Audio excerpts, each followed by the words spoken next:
Hello, and welcome to the Resource Nexus podcast. Today we've got an interesting topic lined up, Drake basketball, and more broadly, the differences between Division I and Division II basketball. Drake is a fascinating case study this season, essentially bringing the coach and core of a D2 team up to the D1 level. We'll break down that transition along with other examples and what it tells us about the talent gap between divisions and what it might mean for the future of college basketball hiring and up transfers. Then, by request, we're going to dive into coaching inefficiencies, things like lineup decisions, rotational mismanagement, and stylistic choices that contribute to losing games on the margins. There are plenty of examples of this, and we'll get into what coaches get wrong and why certain habits persist despite the evidence. But first, let's start with this Drake situation and what it says about the shifting landscape of college hoops. The gap between Division II basketball has always been this mysterious black box, but right now we're watching something incredible. An entire championship D2 team basically teleported into D1 competition, and they're absolutely crushing it. You know what makes this so fascinating? We've never really had a chance to test this theory in such a pure way before. Drake University essentially ran a controlled experiment by bringing in Coach Ben McCollum from Northwest Missouri State. And he didn't come alone. He brought 4 of his starting players with him. That's like picking up an entire core of a D2 powerhouse and dropping them straight into D1.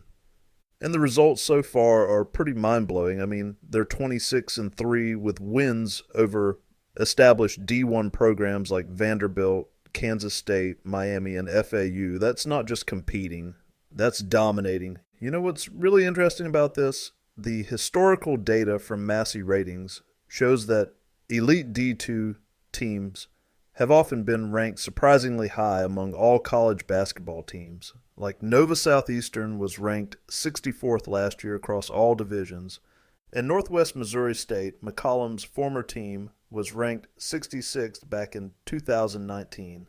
Here's the wild part. This core of Drake's team wasn't even from Northwest Missouri State's peak years. Last season, they were ranked 177th overall and 4th in Division II, which was actually a step down from their glory days when they were winning national championships. We might have be seeing an even more impressive version if McCollum had made a move a few years ago and taken 4 starters from one of his better teams. The fascinating part, they lost their D2 All-American Wes Dreamer, who averaged 18 points and 6 rebounds per game, but they replaced him with Cam Manyawu, a solid D1 transfer who was ranked 381st in the preseason. In our model, that's something they probably couldn't have done at the D2 level. And this isn't happening in isolation. We're seeing similar experiments at other schools. 2 years ago, we had a similar situation at Indiana State. Lincoln Memorial University, under Coach Josh Schertz, stands out as one of the most dominant D2 programs with multiple Final Four appearances and a stellar 32-1 season in 2020, cut short by COVID-19.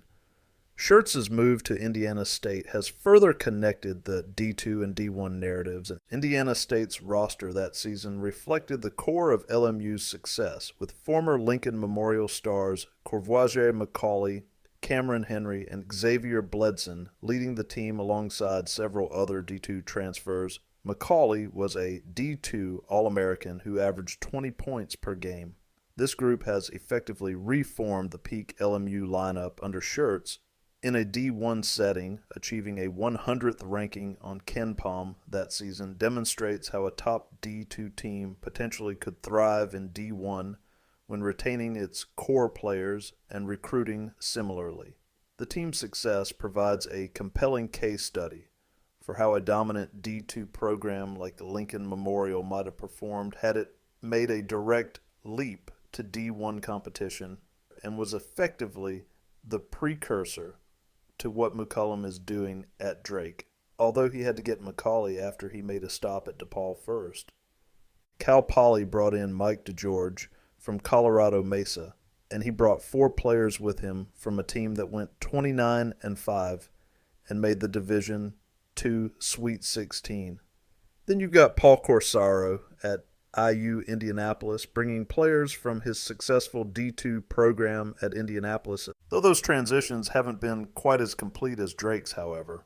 What makes Drake such a perfect case study is they were an elite team, even if they weren't as elite as some of their previous teams. It's like watching a scientific experiment play out on the basketball court. Some historical transitions we've seen. Schools like Belmont, Cal Baptist, and South Dakota State all made the jump from D2 to D1. The history here is fascinating. Take Belmont, for instance. They moved up 15-11 in their first D1 season after making 2 straight NA Final Fours. Cal Baptist jumped from D2 and managed a 16-15 record in their first D1 season. But here's the really impressive one. St. Thomas became the first D3 program to jump directly to D1, and they managed to win 10 games in their first season. They're currently sitting at, get this, they're outperforming traditional basketball powers like Syracuse, Virginia, and Miami in the national rankings. So here's what makes this story fascinating. They're ranked 118th in the net rankings, which might not sound impressive until you realize they were competing in D3 4 years ago, and they nearly knocked off number 8 Marquette last season, losing by just 5 points on the road. But those transitions were usually gradual, building their programs over time. What we're seeing with Drake is this D2 core led by a D2 coach and star player is like instant teleportation. They're competing at a high D1 level immediately. Looking at the historical Massey ratings, it seems like the elite D2 programs have consistently ranked among the top 150 D1 teams, and those rankings were just theoretical until now. Drake is giving us real, practical evidence. It's particularly interesting because McCollum's Northwest Missouri State program was absolutely dominant. They won 4 D2 national titles in 5 seasons, and they would likely have won 5 if COVID hadn't canceled the tournament. And now we're seeing how that same system and most of those same players perform against D1 competition. The level of execution and chemistry they showed has been remarkable. Bennett Sturts is a workhorse playing over 39 minutes a game. Pocket that for the future minutes debate in the following segment. Mitch Mascari is also playing over 38 as well. Playing your stars more helps you win. They are about to do this by playing at a slow pace that keeps them fresh and on the court, which allows them to have the better players out there making an impact longer. You don't need as many good players if this is your style. I've always said I think the Tony Bennett slow pace is the best style to max players. We've seen it since the Princeton days, where less talented teams sat on the ball as a way to compete. The drawback you have to factor in, however, is it's harder to recruit players because most don't want to be in that system with deflated stats. Bennett Sturts has another year of eligibility, so if Ben McCollum were to leave, he'd probably follow him to a Big Ten level of job. It'll be interesting to see how he performs at that level, if it happens as well. So what does this tell us about the true gap between divisions? Well, it suggests we might need to completely recalibrate how we think about college basketball hierarchy. The gap between the very best D2 programs and mid-level D1 teams might be much smaller than we thought, and this could have broader implications for how athletic directors approach coaching hires and program building. It should anyway, and more doors should be open to D2 transfers as well. Last season there were 80 Division II to Division I transfers. That number has increased to 132 this season. I think we see a similar increase next year, especially with the exit of COVID super seniors. If a D2 coach can bring their system and players up to D1 and succeed immediately, that changes the calculation. Ready-made, successful teams. It's not just about finding someone with D1 experience anymore, though I imagine not every D2 program could make this kind of transition successfully. It needs to be a top 5-1 to assure success, probably. This is definitely a special case. Northwest Missouri State was an absolute powerhouse under McCollum, and he brought the core of that success with him. But it does show what's possible when everything aligns perfectly. This could be one of those watershed moments in college basketball, the kind that changes how we think about program building and the relationship between divisions. Well, one thing's for sure. A lot of athletic directors are going to be watching Drake very closely, and they might be taking a closer look at successful D2 programs too. Success breeds imitation, and if Drake keeps this up, we might see more programs trying to replicate this model. Moving on to our second topic today, coaching inefficiencies.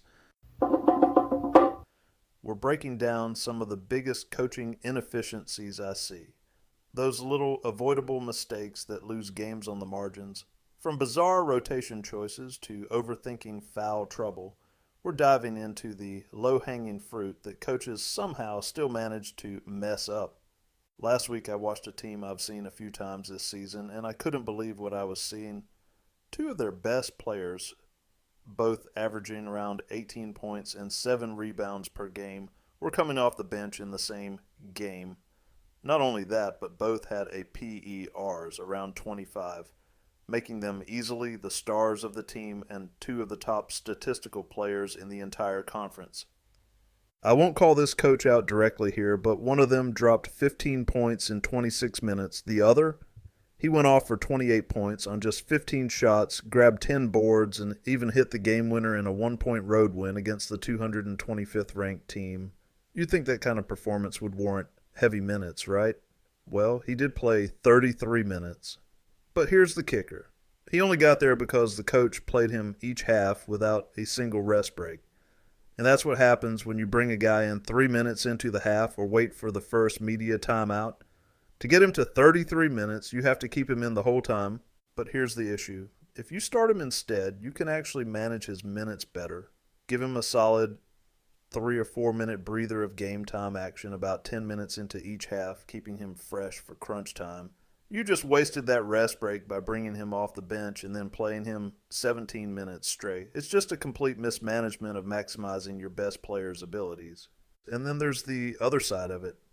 If you're going to play your stars with no in-half rest anyway, then why not at least push them to 35 plus minutes in a 1-point game? If they're going to be tired regardless, at least get every possible minute out of them. 3 extra minutes of a who is a 25 PER player can certainly impact winning in a 1-point game where he has 28 points and 10 rebounds like he did that day. And I'm sitting there thinking, my guy, what are you doing? If you're already planning to ride him with not rest for an entire half, why not just squeeze out another 3 to 4 minutes? Especially when you've already shown you're willing to play both of these guys 44 minutes in other games. It's just common sense. Multiple games they have played 38 to 44 minutes, in fact. Fast forward 2 weeks, same team, same opponent, and this coach decided to bench the guy who had 28 and 10 in the first matchup, and it gets even crazier. With 9 minutes left in a 2-point game, he put in a walk-on freshman who had played in 7 games all year and hadn't seen the floor in 42 days. Then he moved a 6'3", 180-pound player to center. Meanwhile, the star of the team we are talking about, a 6'8", 6th-year star senior, was sitting on the bench with 7 points, 4 rebounds, who averaged 18 and 7 and had 28 and 10 on this team and was drawing doubles every time opening it up for others. And the worst part? He sat the rest of the game. That included the final possession, where they had a chance to win, and he had already hit a game winner. That included the opening tip-off, which the opposing center won the actual tip. And despite all this, the team somehow survived in overtime. But that was with their best player voluntarily benched for 21 available minutes. These are the kinds of mind-numbing decisions I keep hearing coaches and fans defend with the whole 3D chess argument. I had fans of this team tell me it was smart and he coached a great game and give all kinds of excuses and calling scoreboard. Listen, if you're benching a guy averaging 20 a game who ranks 4th in PER in conference play, in a conference game, you're just overthinking it. Process over results sometimes matter, and over time in the aggregate, this will lose you games. And here's the thing. This isn't an isolated case. I've watched the same coach lose multiple games pulling these random benching stunts with his third best player playing 6 minutes one game to a team they lost to in overtime. It doesn't always work out. Yeah, I see this every single week, every single year. Coaches overcomplicating the simplest things, fouls, rotations, benching patterns, you name it. And so today we're diving into all the ways coaches overthink the easy, low-hanging fruit and how it ends up costing them games, in my opinion. And you can see if you agree or not. Let's get into it. Short bench versus long bench. That's the question. You probably heard about the old school NBA, right? Back in the 1960s, players like Wilt Chamberlain played a whopping 48 minutes per game. Yep, you heard that right. Wilt even managed 48.5 minutes on average one season, which includes overtimes. And get this, he did all that in Converse All-Stars with none of the modern training, nutrition, or travel that players have today at crazy pace too. Pretty crazy, right? Even when Wilt was 36 years old, he was playing 43.2 minutes per game. That's a 300-pound guy still logging major minutes at that point and playing all 82 games. Certainly some players' genetics allow for more abuse, but load management or all the advantages of travel, sleep science, training, medicine, and nutrition wasn't a thing, yet these players stayed healthy more. How? Now, we're living in the era of the three-pointer with defense chasing shooters in space being at an all-time high. I do believe, especially in the NBA, all these sprinting closeouts do put far more stress on the soft tissues and joints. But I also believe this is much less of an issue in college basketball where you aren't playing 82 games plus playoffs, 48-minute games, and even back-to-backs more than once or twice a year. No wonder NBA players need to rest. In fact, most key players in today's NBA are in their late 20s or early 30s, and teams have tens of millions invested in these players. The last thing a team wants is to risk injury by overloading them during the regular season, yet you still consistently see rotations cut down during playoffs with the best players logging the most minutes. Teams save their star players for high-stakes playoff moments. Now let's talk about college basketball. It's a whole different ball game.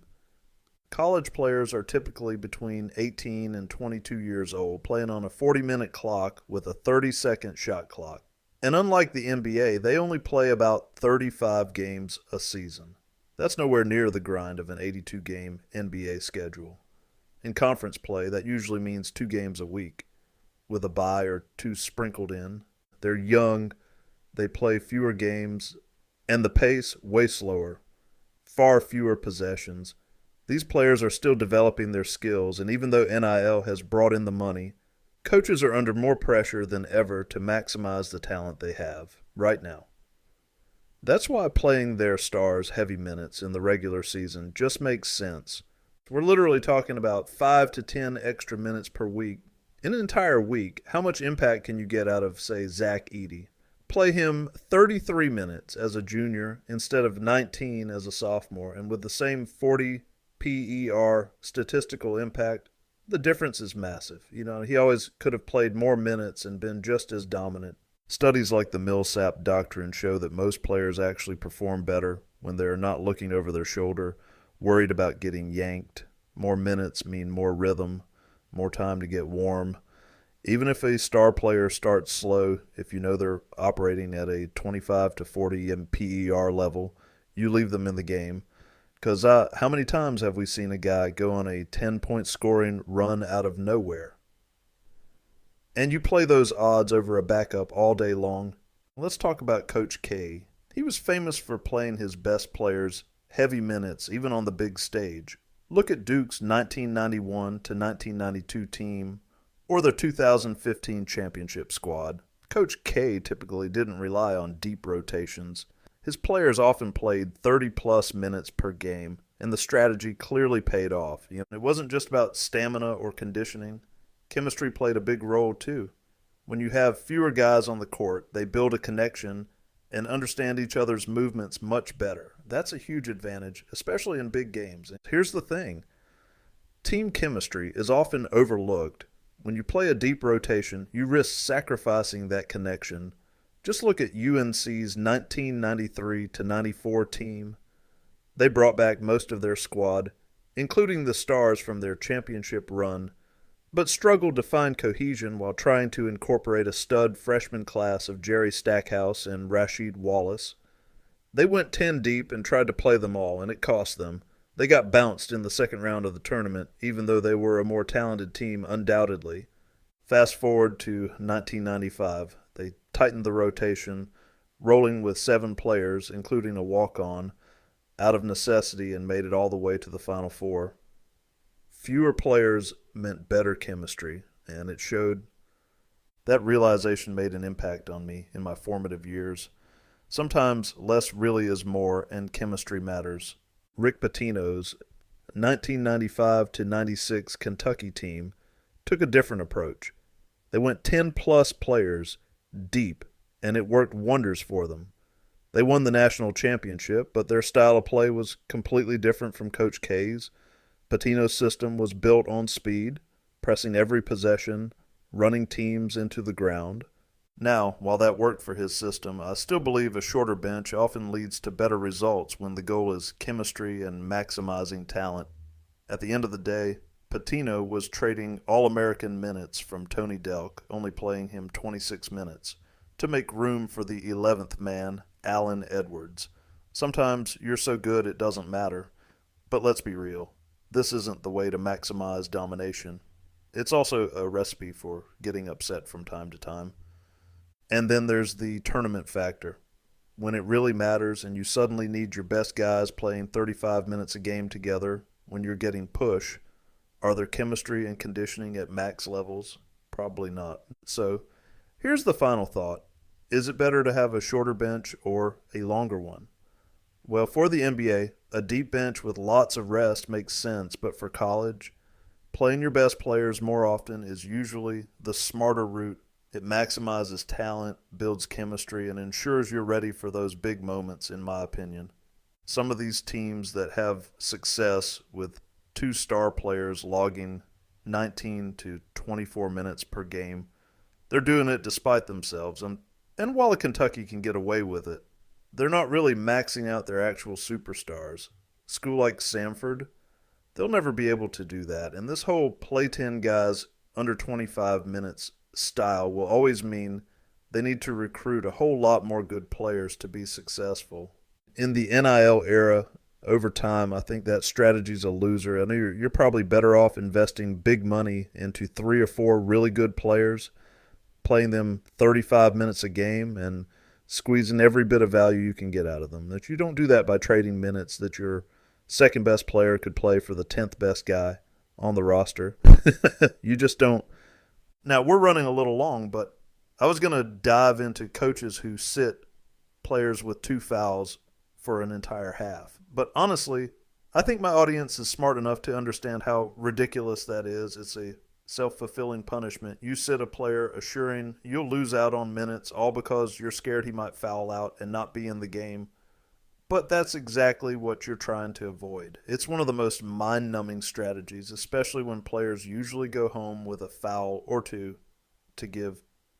If they actually played through those fouls and fouled out, you'd probably still get more minutes from them than with this dumb strategy. That's one reason I respected Coach K so much.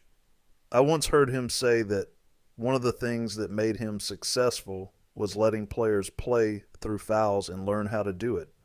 All right, that's a wrap for today. Thanks for tuning in. Hope you got some good insights. If you enjoyed the episode, be sure to like, subscribe, and share it with anyone who'd find it useful. And don't forget to check out the resourcenexus.com for more in-depth analysis. Until next time, check you later.